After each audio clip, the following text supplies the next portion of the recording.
This video is sponsored by you, yeah, what the fuck ever. My Little Pony? My Little Pony collab. You're telling me the Monster Hunter collab likely got cancelled or delayed due to politics and we're getting My Little Pony instead? Dude, I'm so hyped for the next collab that's gonna be a Bluey or some shit like that.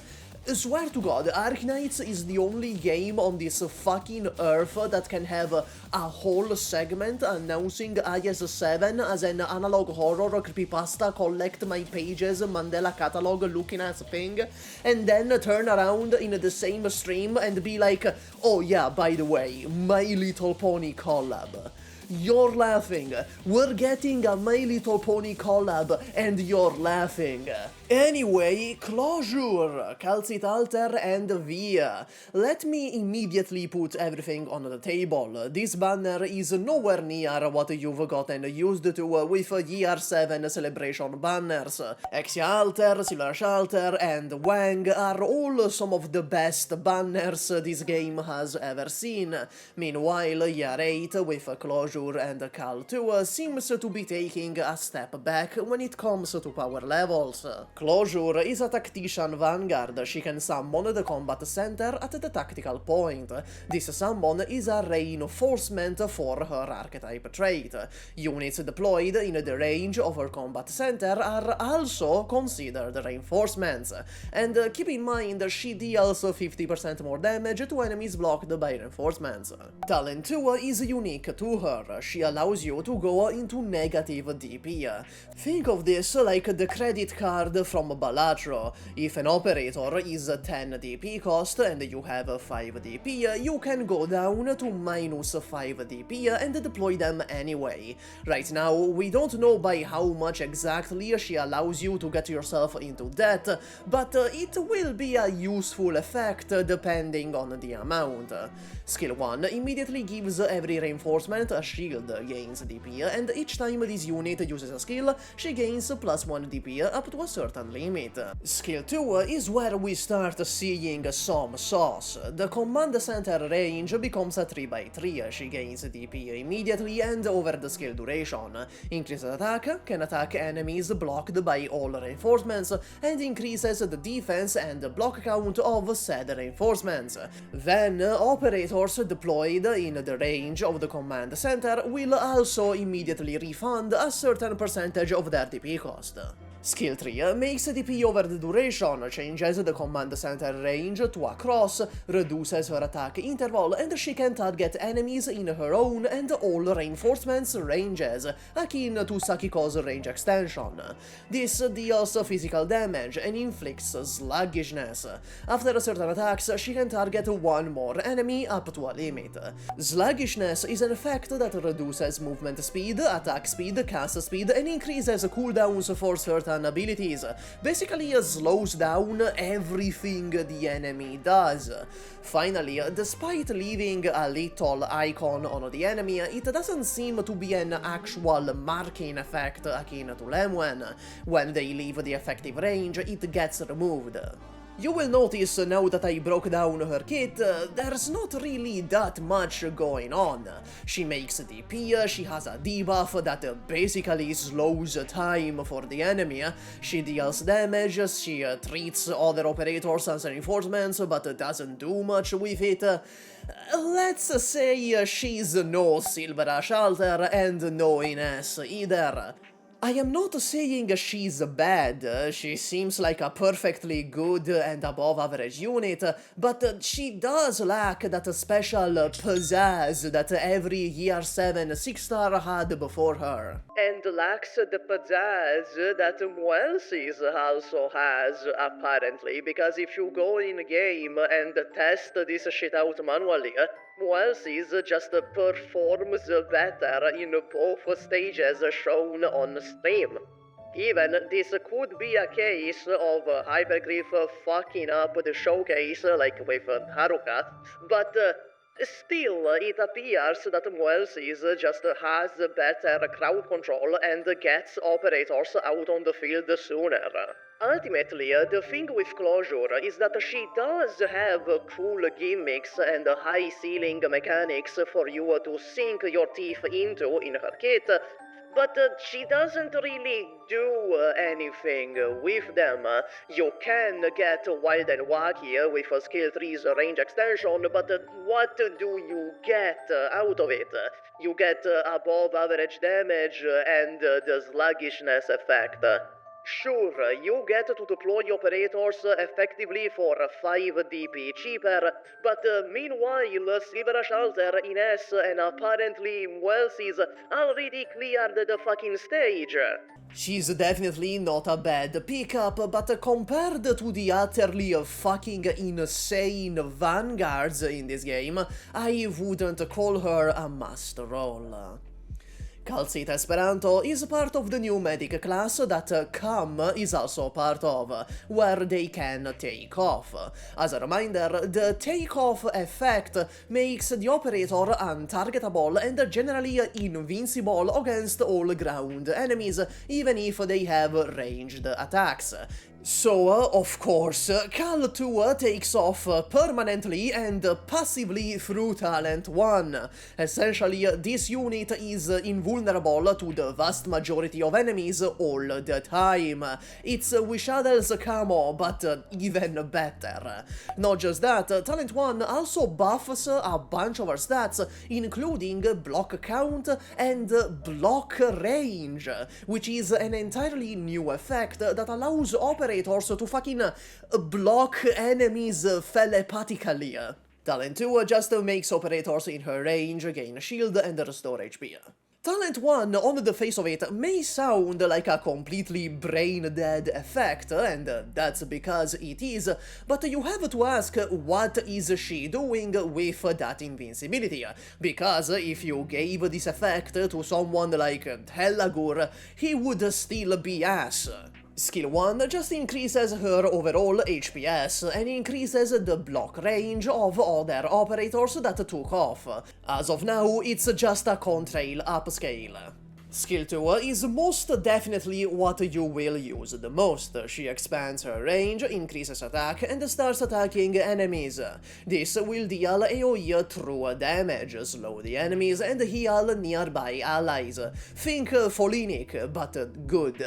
The skill, at least on the stream, has 10 ammo and can be deactivated manually. Chances are, depending on the SP cost and damage, this will be the new best true damage option in the game, dethroning Monstre skill 3 in most situations. Monstre would still see use in IS with Archetto and as a blocker and tank, but this skill does look really good. Finally, we have skill 3. This one gets wild and wacky. She gains a summon, attack increases, attack interval shortens, and she heals one additional target. The summon can be deployed, choosing a direction. Kal'tsit will then Volcanic Egg move towards that tile and redeploy herself there in that direction. Then, up to 2 units who were originally in Kal'tsit's range can now be redeployed anywhere in her new range. Effectively, this is a side grade to Kal'tsit Alter skill 3. For one, it can redeploy ranged units. This was the main weakness with Kal'tsit Alter skill 3, since the meta in this game leans really heavily on ranged units. There is a reason the face-off nodes in IS-6 often don't let you deploy ranged. So you can do some silly shit like deploy Cal 2, deploy Wiz, activate Wiz skill 3, then move Cal 2 like one tile, redeploy Wiz to activate skill 3 again way sooner and just kill everything, since this is a proper redeployment that does give initial SP cost. However, unlike Kal'tsit Alter skill 3, it does not give any additional SP on top of the initial SP cost, meaning that for ground units like Hoshiguma Alter, Kal'tsit Alter skill 3 is still the best option.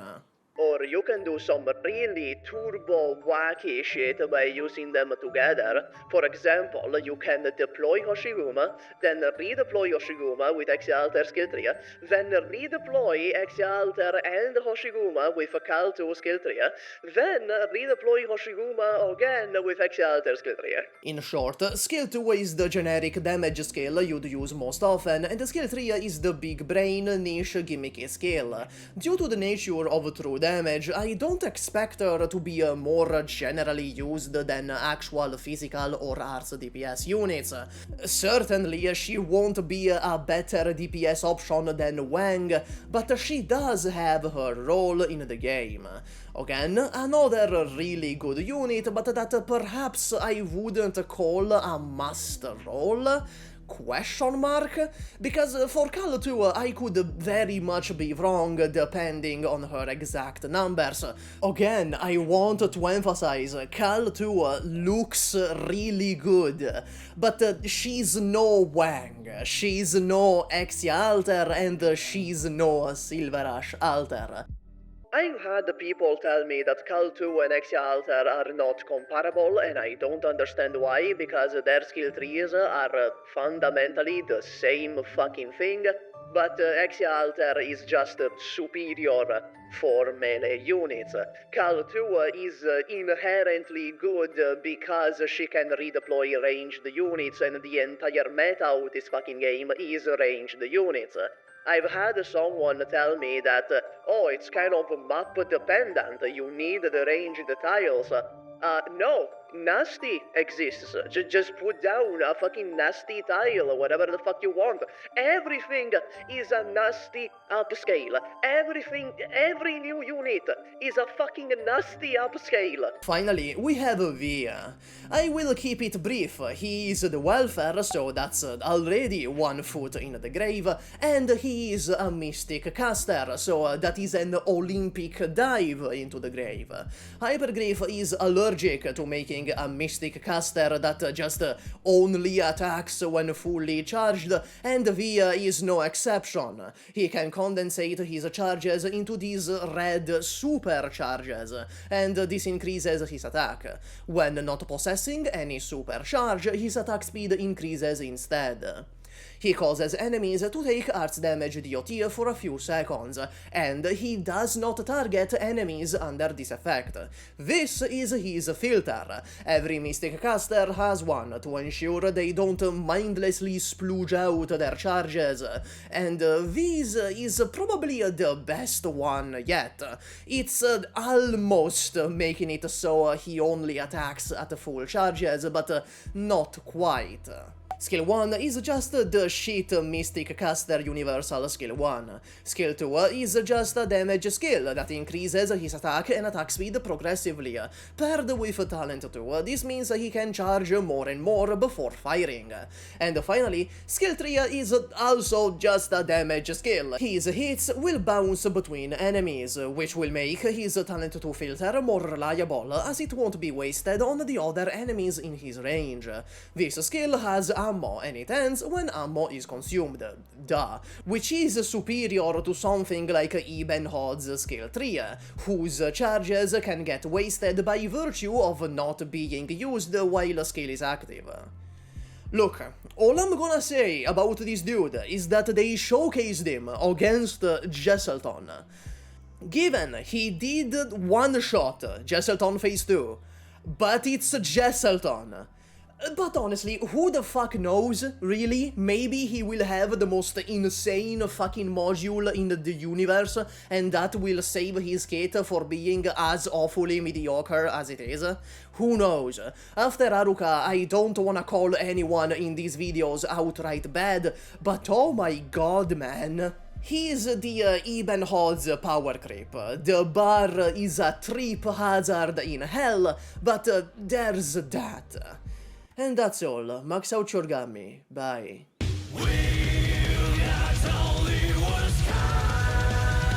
Hey, welcome to the outro. I'm just gonna go off on it on the members this time. There's no joke. There's a thank you to the members, in particular Lozu, Neg PXL, Francisco Nunes, Solar Light Era, Yuzu Ocha, Efram, Alclane, Bin Raditz, Camilo Buchadel, Bartu Wax, Noel Runes, Tavante Glass Fortress, Arcane, Ascended Azen, Nemotic, Sonama Slink, The Long Chef, Centuna, Ilio, Livin Shad, Creon Box, You Are a Killer, Divius, Mominja, Polotiki, West 102, Mr. Lerder, Marrator, One Kind, Erfaros, Phoenix, Supo, Borubar, Fashiro Dezu, Prancing Peppers, Alvarez, Gabriel McGuire, Antonio Trese, Bistum, Sankenshi, Cromalchan, 5 QTZK, Genus Gay Sheeper, Camon Hirendler, Mendra Yu, Vune, King of Harems, and the guy with 2 names. That's all from the outro. Just speedrun this shit this time. Bye bye.